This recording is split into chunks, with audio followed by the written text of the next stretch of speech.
All right, welcome to topic 6 of 7. So you have one more week after this one. Are your assignments turned in? Do you need some to be reassigned? I do not do that with discussions, but I will with assignments. So please reach out if you need something reassigned. So this week we're looking at the 20th century, wars and depression. So the 1900s were tumultuous. So we start out in 1914. There's a war breaking out in Europe. And President Wilson decides we're going to remain neutral. We don't care what's going on in Europe. We're here. And that's on the heels of some pretty expansionist presidential thinking. But he decides we're here. We're going to stay here in our lane. Well, then by 1917, less than 3 years later, we're in the war. So for your first discussion, you're responding to why, what changed. Then your second discussion, we're looking at the use of the atomic bombs in Hiroshima and Nagasaki. So in 1945, President Franklin Delano Roosevelt, FDR, had been elected for his 4th term. There's an amendment following him where they get 2. But he was elected for his 4th term. He took his oath of office in January of 1945, died in April. So his vice president, a farm boy from Missouri, Harry Truman, is thrust into the presidency and making these huge world-changing decisions. Whether to use the atomic bomb, was there an alternative to that?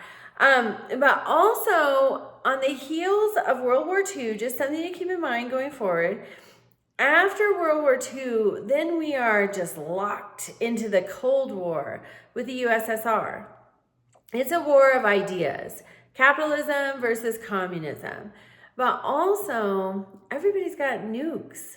And it is thought by some historians, some Cold War historians, that the use of the atomic weapons in Hiroshima and Nagasaki to end the Japanese fight at the end of World War II, it's thought that seeing the total devastation is what kept the Cold War cold and didn't turn it hot.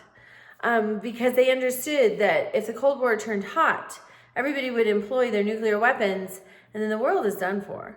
So it's kind of a precursor to, it's enormously tragic. These atomic weapons, they wipe everything out for a long time. Not just the immediate effects, but there are after effects that are felt.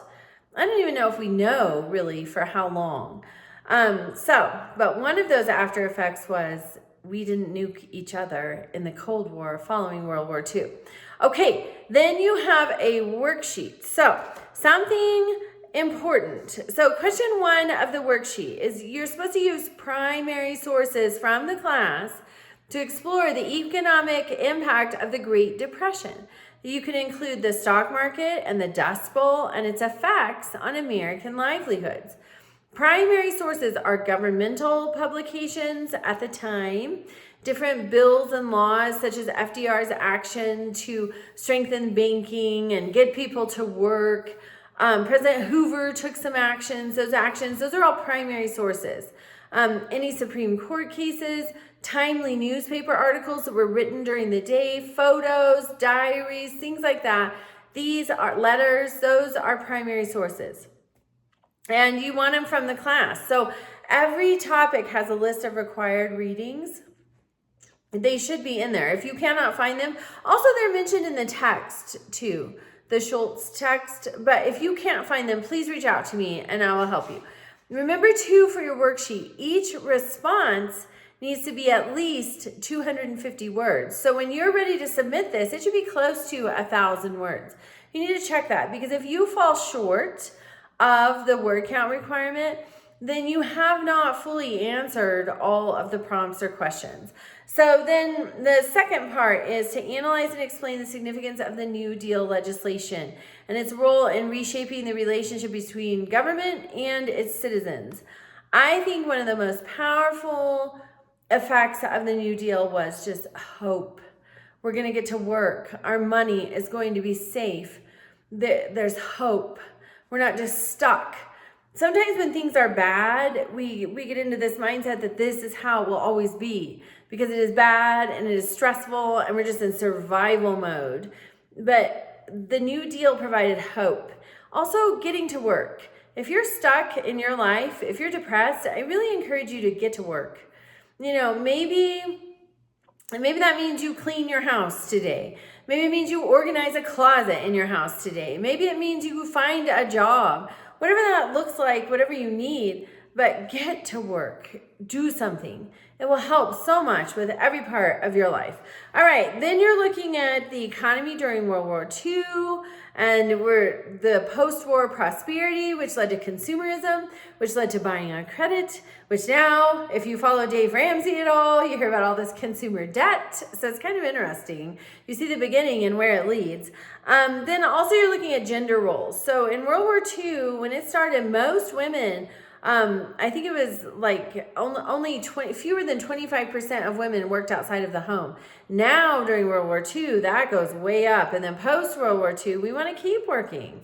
I have to work. I tried the stay-at-home mom thing and about lost my mind. I can't do it. I have to work. I love my family, but I have to work. So we see just mentally, I have to do it. So anyway, it's so important. We see that shift though, as we go through this unit. So please reach out with questions and have a wonderful week. Also remember participation all week long. 6 substantive replies to your peers in the discussions. All right, have a great week.